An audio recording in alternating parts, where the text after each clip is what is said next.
Goeiedag, ek groet jou in die kosbare naam van Jesus Christus. Daar is gebeurtenisse in 'n mens se lewe, wat wanneer jy terugkyk, jy weet dit net die hand van God kon gewees het. Miskien het jy iemand raakgeloop wat jou aan jou huweliksmaat voorgestel het. Of 'n kollega het dalk bedank en skielik is jy bevorder. Of iemand wat jy van geen kant af ken nie, het vir jou iets gesê wat direk tot jou hart gespreek het. Dit is alles tekens van God se guns en hoe sy hand dikwels in sekere situasies in ons lewens werk en ons moet leer om dit raak te sien.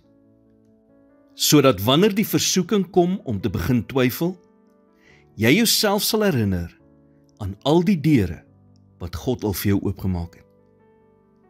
Daar is nie so iets soos toeval in 'n kind van God se lewe nie. So as so iets gebeur, erken dat dit God is en moet dit nie vergeet nie. Psalm 103 vers 2 sê, Loof die Here o my siel en vergeet geen een van sy weldade nie.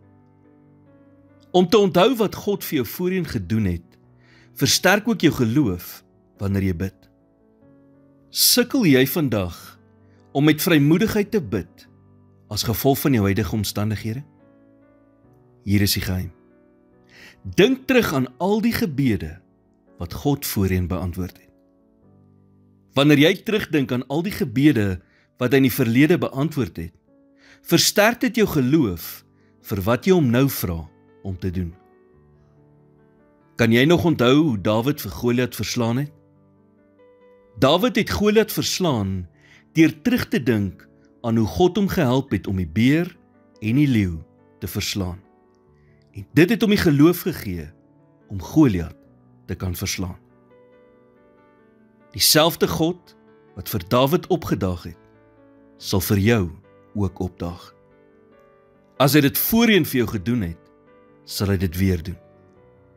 Wanneer jy tyd neem om sy goedheid en getrouheid te onthou, versterk dit jou om aan te hou om die goeie stryd van geloof te stry wanneer dinge moeilik is. Here, dankie dat ek myself vandag kan herinner aan hoe goed U vir my was in die verlede. U het my gebede verhoor en my trane raak gesien. Toe ek U aangeroep het terwyl ek in nood was, het U my geantwoord. Vandag kom ek weer na U toe vol geloof en vertroue, dat U my vandag ook sal hoor. In Jesus naam bid ek dit.